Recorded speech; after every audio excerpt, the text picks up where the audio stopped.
जो जवानी है जौहर दिखाया, अरे बचाया सदायान धरती की अपने, गर्जना सिंह की आसमां तक है गूंजा। अरे हिंद वालों का दिल तो लगा सुन के तपने, ऐसे वीरों के लोहू की रंगावली, अरे लाल पन्ने पे लिखती शहादत सदा, माँ के सच्चे सबूतों को श्रद्धांजलि, उनके सजदे में करती इबादत सदा।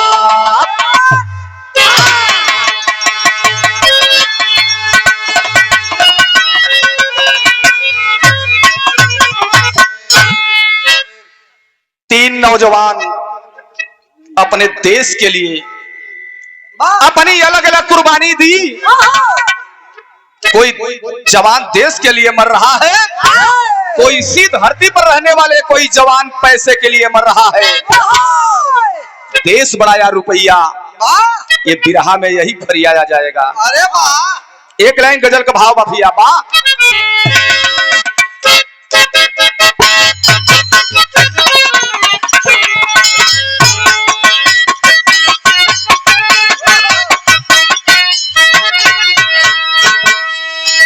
यह है गजल बाप, देश के बॉर्डर पर रहने वाले नौजवानों की ललकार है। क्या ललकार है कि अरे बहे खून मेरा चमन के लिए,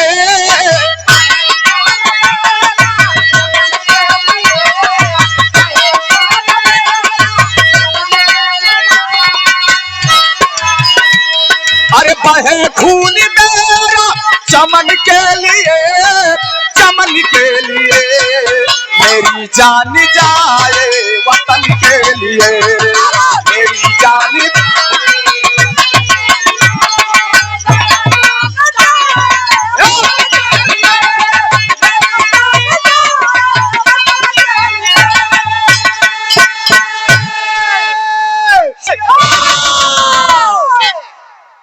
सीने पर जब गोली लगती है तो वो गोली ये नहीं देखती है कि ये अहीर का बेटा है, ये ब्राह्मण का बेटा है, ये गौतम का बेटा है, ये बिंद का बेटा है। गोली आती है, भारत माँ के सपूतों को चलनी करके चली जाती है। इसलिए कहा गया है, भाव लिखा गया बिरहा में क्या,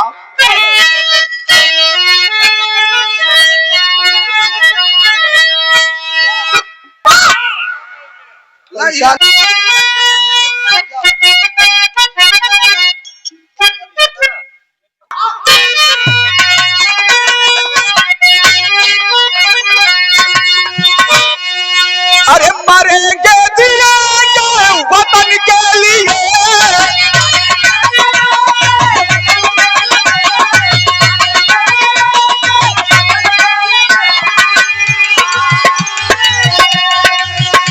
अरे मरेंगे जिएंगे वतन के लिए, वतन के लिए, अरे पीछे न हटेंगे चमन के लिए, पीछे न हटेंगे।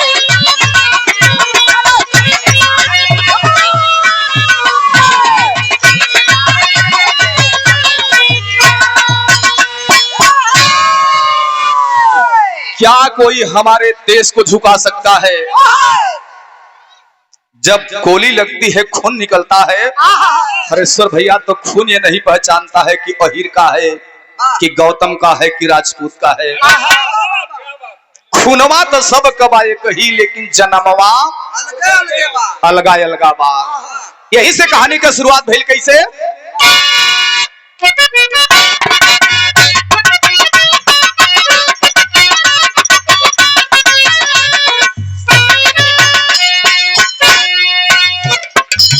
अरे आज इस हिंद में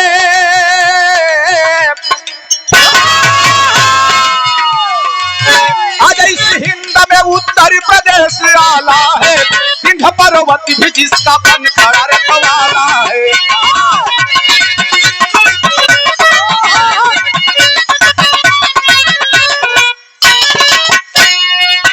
द्रौपदी द्वापर युग में दे रही दुहाई थी, द्रौपदी द्वापर युग में दे रही दुहाई थी, दुशासन दुष्ट की महफिल में बेवफाई थी।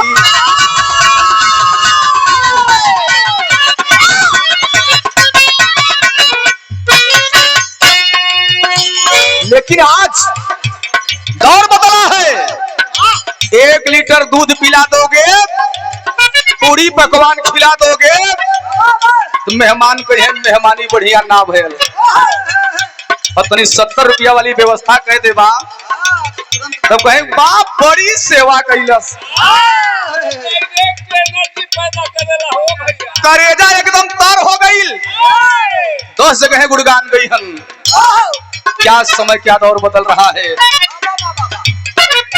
आज इस कलयुग में अधर्म के बोल बाला बाप, आज इस कलयुग में अधर्म के बोल बाला बाप, कुकर्मी लोगन के मन में बसी मधुशाला बाप।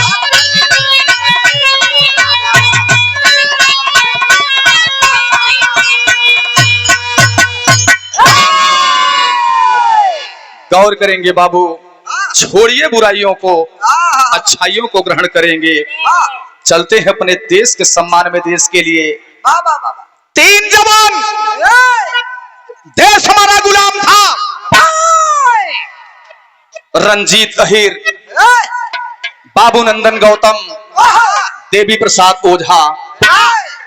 3 जवान अपने देश के आजाद करावे बदे गद्दारन से खून को होली खेलत हुअन। लेकिन बाबू गद्दार जाएंगे तो कैसे जाएंगे। कोई बेटा देश के लिए मर रहा है तो कोई बेटा देश से गद्दारी कर रहा है। ये हमार देश सरले नहीं गुलाम भयल। बड़ा लोग गद्दारी कैलन। अपन काम हो, अपन काम बनता भाड़ में जाए। जनता यह सोच लेकर के बाबू जब जिएंगे तो देश का मेरा परिवार भी गुलाम हो जाएगा। और यही जरूरत की वजह से हमारा हिंदुस्तान गुलाम हुआ था। आइए बिजनेस करो और पैसा लेके जाओ अपने देश। यह पाली नील गोदाम जानते हैं, नील की खेती लोग अंग्रेज करवाया करते थे और बदले में आप सबको अनाज दिया करते थे। तीनों क्रांतिकारी जवान अपने माई से मतलब नहीं बा, अपने भाई से मतलब नहीं बा, अपने मेहरी से मतलब नहीं बा। मतलब कैसे बा? केवल देश के बदे। ये अंग्रेज सार कैसे भगिहन। वो तीनों बेचारे देश के बदे जूझत हुअन और यही देशवा में रहे वाला गीत लगल कैसे।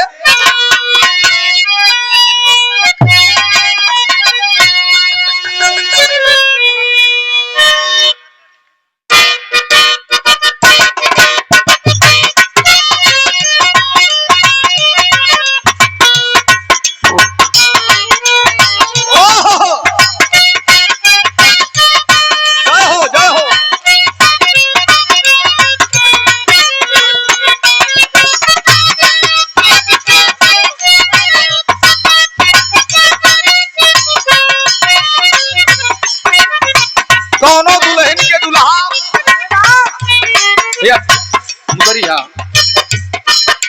कोनो दुल्हन के दुल्हा पहलवान मिल गया। अरे पहलवान तोहरे मतीन रोज अखाड़े में जाए। दुल्हिया परेशान, अजब परेशान हो गए। देखे पड़ोस के मेहरारू हल कहलस की मारा पहलवान से बियाह हो गया। रोज पहलवानिया करत बा।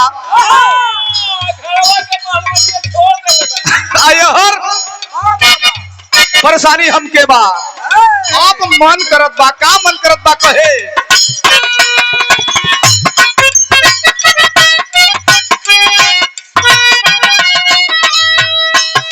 इहो कहे मन करे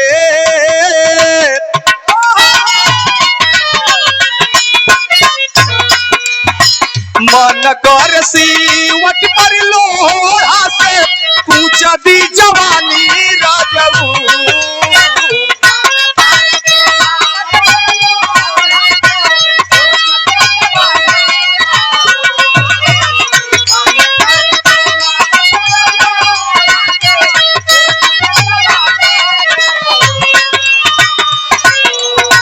मन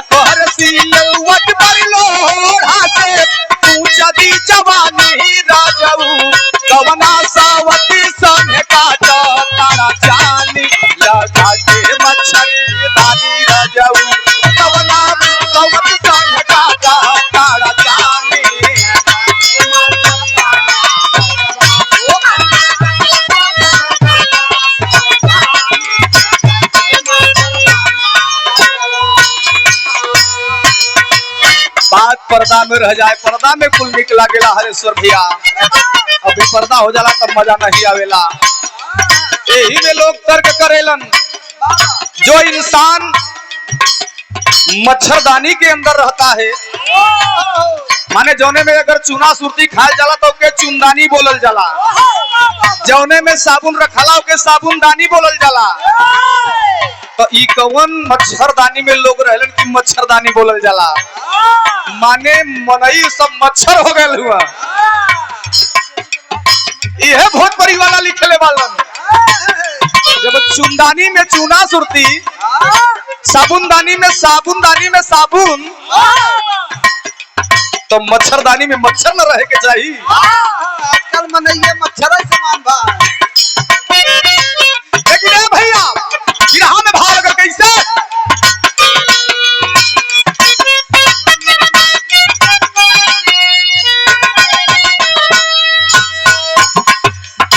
हर हिंदुस्तानी हमारे देश हवा के होता भावला दी पीरावा।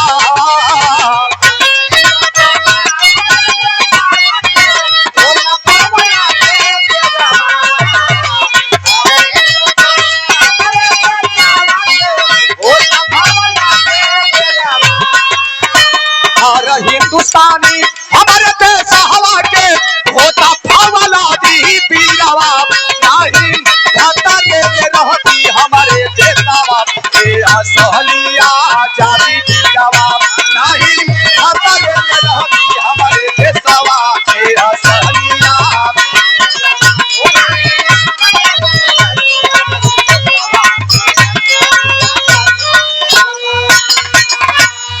देशवा के असली आजादी वीरवा। देश मेरा गुलाम नहीं होता, लेकिन तीनों लड़कवन के पीछे दलाल पड़ल बा। रोशन लाल रहले रेजन के दलाल हो, पैसा के काटे रोज माली हो।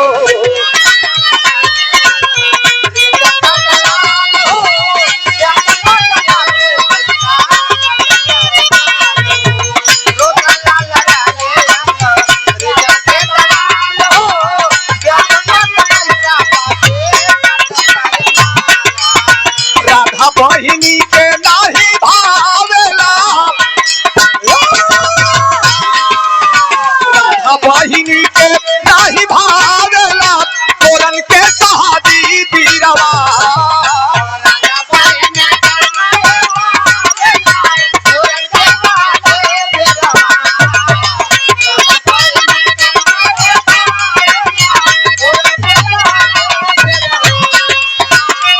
बहिनी के नाही भावेला, तोरन के सहादी पीरवा। नहीं खतर में रहती हमारे देशवा के असहलिया जाती पीरवा। नहीं खतर में रहती हमारे देशवा के असहलिया।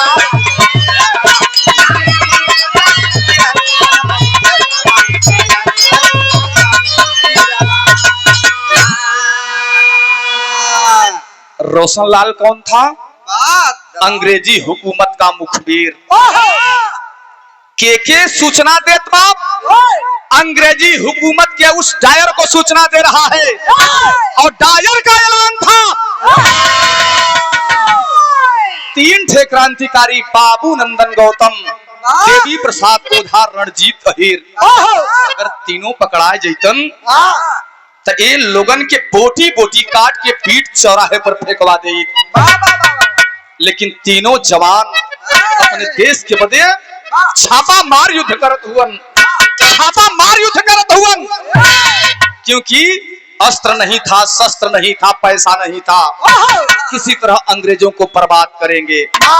वही में देशवे में रहे वाला रोशनलाल मुखबिर बा, खाली पीछे पड़ा बा कि तीनों क्रांतिकारियन के कैसे अंग्रेजी हुकूमत के पकड़वाए दी।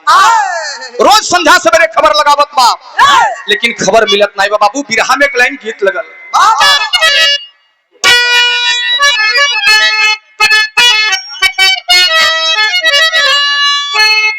अमृतलाल गौतम।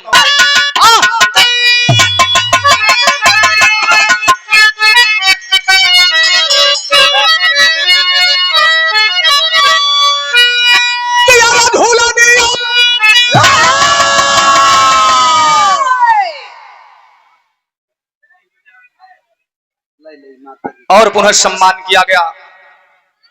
स्वर्गीय जटाशंकर कन्नौजिया हमारे पिता के सहपाठी, पिता के साथ गायन करते थे, वादन करते थे। उनकी धर्मपत्नी जी की ओर से स्वर्गीय रामदेव चच्चा जवानी के रवानी पर रहलन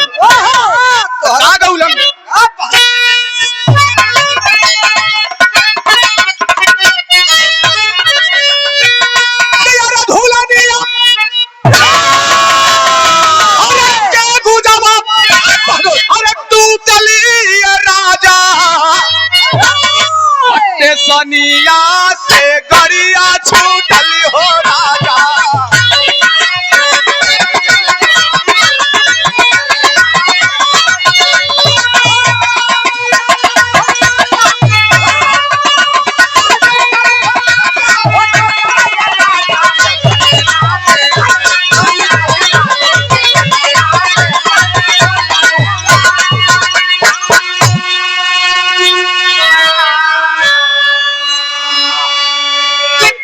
नहरा पर का डोलाई के जोर है। 4 बजे उठल जाला। यह बाई हो मंजी ई जवानी सार्थक काम करेले, निरर्थक नहीं। 51 रुपए पुरस्कार हमारे कैलाश भैया ग्राम सभा। ई कोनो बिरहीन एकदम व्यथित होके कहा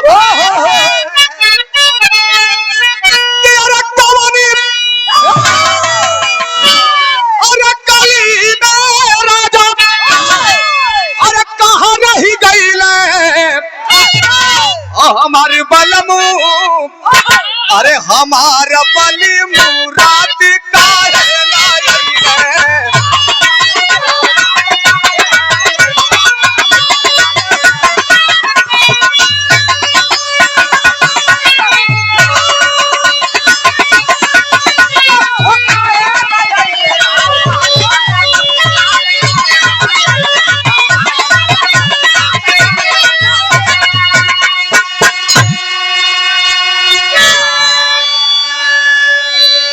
ई बिरहिया से बिरहिया मंजीत लड़े। लेकिन भैया कवि जी प्रणाम।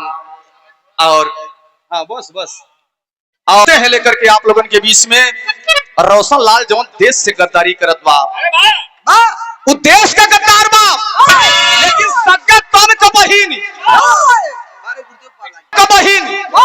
एक कोखी के औलाद जेकर नाम रहे राधा, क्रांतिकारियन का साथ देत बाप।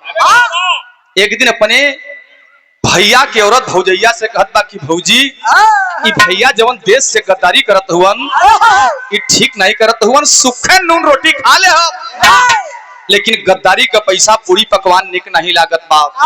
राधा बहनिया अपने भौजैया के समझावत बा कि भौजैया भैया के समझिए है का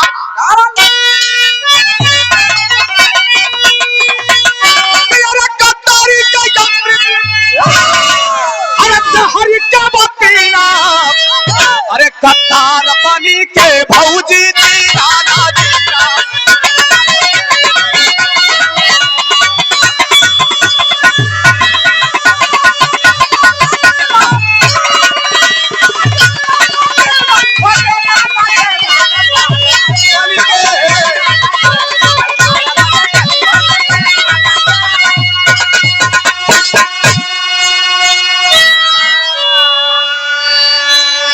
मत हमके 5 लाख रुपया दिया, मत हमके 2 लाख रुपया में दहेज दिया।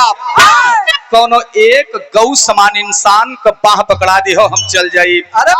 लेकिन भौजाई भैया से मना कर दो, ये अंग्रेजन को रुपया हमके चाहिए वही।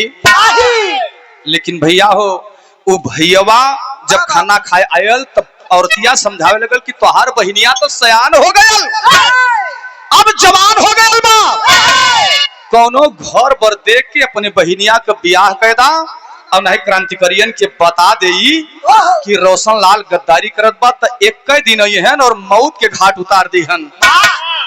रोशन लाल जब अपने मेहरारू से बात सुने तब भैया हो वो व्यवस्था करे लगल और घर बर देख के सुंदर सा एक बर मिला।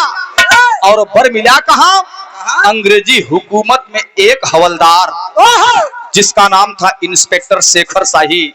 शेखर शाही युवा था जवान था, वाह युवा था जवान था, वाह उसके साथ अपनी बहन की शादी कर दिया।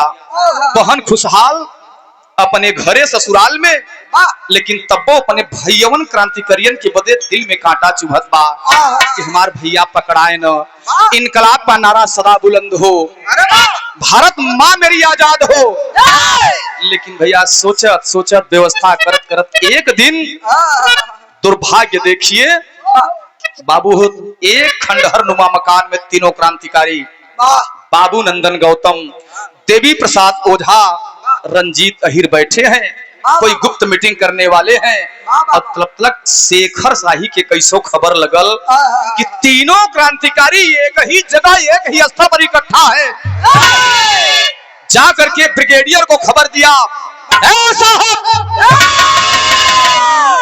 आज अगर मौका निकल गया तो दोबारा मौका नहीं मिलेगा। क्या बात है शेखर शाही साहब, सुनोगे तो खुश हो जाओगे। तीन क्रांतिकारी एक ही स्थल पर हैं। 12 बजे रात अगर आप घेरेबंदी कर दोगे तो गिरफ्तार कर लिए जाएंगे। ब्रिगेडियर उछल पड़ा, अगर ऐसा हुआ ए शेखर तो समझ लो 5 गांव की रियासत आपके नाम कर दूंगा। दौलत की खुशी में उछल पड़ा और बाबूजी 11 बजा रात घेरेबंदी कर ली गई और तीनों क्रांतिकारी नौजवान खंडहर नुमा मकान में पहुंच करके अपनी गुप्त मीटिंग कर रहे हैं।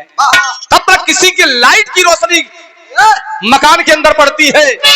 चौकन्ने हो गए नौजवान क्रांतिकारी। कोई लोग हैं जो बाबू इस समय हमारे आसपास खड़े हैं और तब तक बाहर झरोखे से झांक करके देखता है। रंजीत तो देखता है बूटों की आहट, बंदूकों की सनसनाहट, खनखनाहट। समझ गया कि हम लोग घेर लिए गए हैं और तब तक कोई व्यवस्था कर से चुपके से एक दिशा से तीनों निकलते हैं और जब निकलते हैं बाबू तो बिरहा में तर्ज लग गया।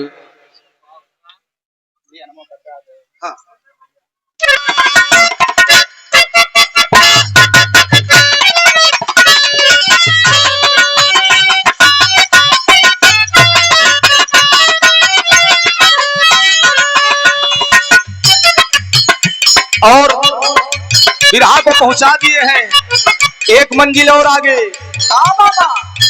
अगली तर्ज लगल बा भैया कैसे, तर्ज नहीं ज्यादा फर्ज का भाव लगल, तेरी के बात कैसे।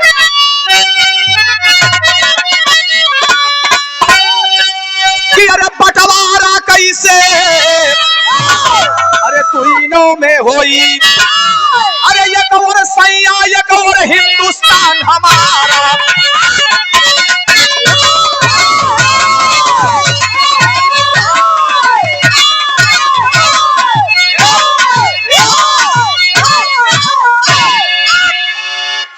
बंटवारा कैसे दूनियों में हुई, गौर करेंगे।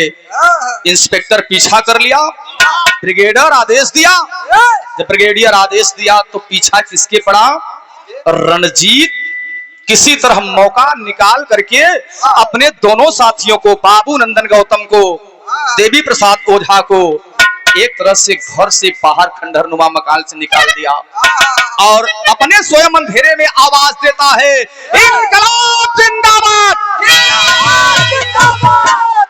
और खबर जब कान में पहुंचल आवाज तो क्रांतिकारियन का आवाज सुन के अंग्रेजी हुकूमत ओहर दौड़ल और वही बीच में भागत भागत भागत रणजीत यादव के बगल से गोली चलती तो कोई कंधे को चूम कर निकल जाती, कोई कमर के बगल से सनसना कर निकल जाती। हेलो, जब सोच गया खलीफा 2 मिनट हमें समय दे दीजिए। हमारे कमेटी के जितने भी कार्यकर्ता है तुरंत मंच पे आए। माननीय विधायक जी आ चुके हैं, उनके स्वागत में लग जाए। भैया रणजीत यादव कहां पहुंचता है, जहां इंस्पेक्टर शेखर शाही पीछा किया है और वही घरवा में छिप करके बैठल बाबू आल्हा के बात लगल कैसे।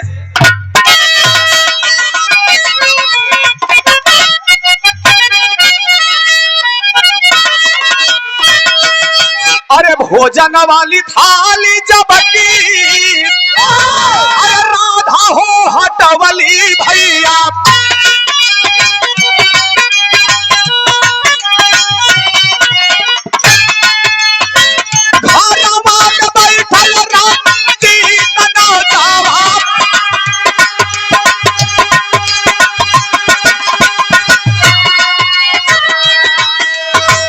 पूछे पति के कर में हाथ मान घरवा में पड़े।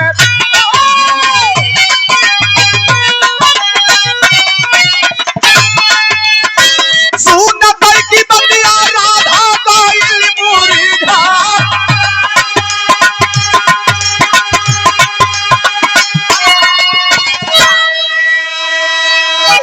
एक दरवाजा खुला था, रंजीत अहिर उसी में प्रवेश करता है। उसे क्या पता रोशन लाल की बहन राधा है और उसका पति इंस्पेक्टर शेखर शाही है। जब वहां गया तो फंस गया, एक और कुआं एक और खाई, घर से भाग जाए। लेकिन उस समय राधा कहती है कि भैया मैं भी एक हिंदुस्तान की बेटी हूं, जब तक तुम्हारी धर्म की बहनियां जिंदा रहेगी तुम्हारा कोई बाल भी बाका नहीं कर सकता। और तब तलक दौड़ते हुए हाँफते हुए पीछा किए हुए वो इंस्पेक्टर शेखर शाही आता है। तो घर में एक मेहमान, कौन है कौन है? राधा कलश की अब का करी, एक तरफ क्रांतिकारी भाई, एक तरफ मांग का सिंदूर। अपने भाई वाली करी या अपने सिंदूर वाली करी। लेकिन भैया जब ही पिस्टल निकाल करके उसका पति क्रांतिकारी को मारना चाहता है, घर में रखी लोडेड रिवॉल्वर निकाल लेती है राधा क्रांतिकारिणी और अपने सिंदूर के ऊपर फायर कर देती है। पति के सीने में गोली लगी और वहीं तड़फड़ा करके गिर पड़ा। और जब गिरल भैया हो हाथ जोड़ के कलश की भैया दुनिया में कौन लोग इतना कहिहन कि कौनो दुल्हन अपने पति के बदले देश के क्रांतिकारी के गिरफ्तार करवा दे हलस। हम भले विधवा बन के जी ली हम, लेकिन गद्दार का ही मंजूर नहीं बा। ले जाकर के आगे आगे वही क्रांतिकारिणी राधा अपने धर्म के भाई क्रांतिकारी रंजीत अहिर को नदी के पास पहुंचाती है। तो कहती है क्या,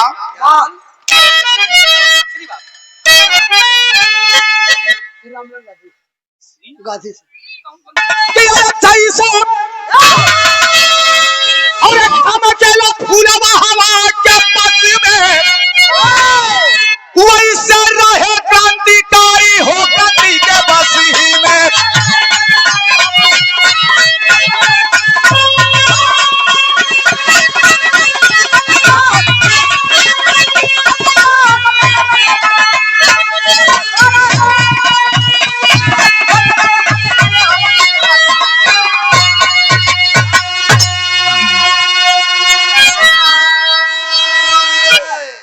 पैसा वाले पैसा पर मरी हन, स्वाभिमानी स्वाभिमान पर मरी हन, ईमानदार आदमी ईमान पर मरी हन और सम्मानित आदमी सम्मान पर मरी हन।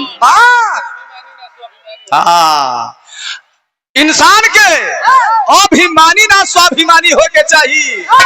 अब मरद चाहे गोर होके चाहे करिया होके, चेहरा पर पानी होके चाहिए, पानी होके चाहिए। बिना पानी का मरद बेकार। तो आखिरी लाइन में कहना है क्या, स्वर्ग गए गुरु राम मूर्ति जी लगा गए फुलवारी।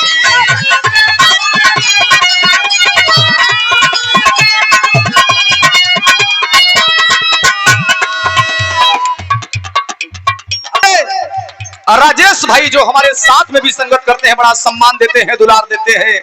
धर्म के पिता तुल्य आप के कर कमलों से बेटा के सम्मान 101 रुपए पांव छू करके प्रणाम।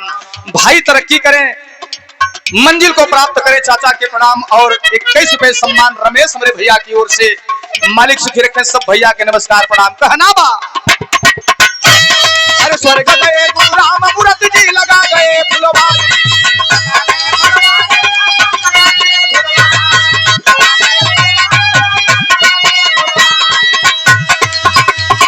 स्वर्गीय धर्मराज के बगिया लहरी क्यारी क्यारी।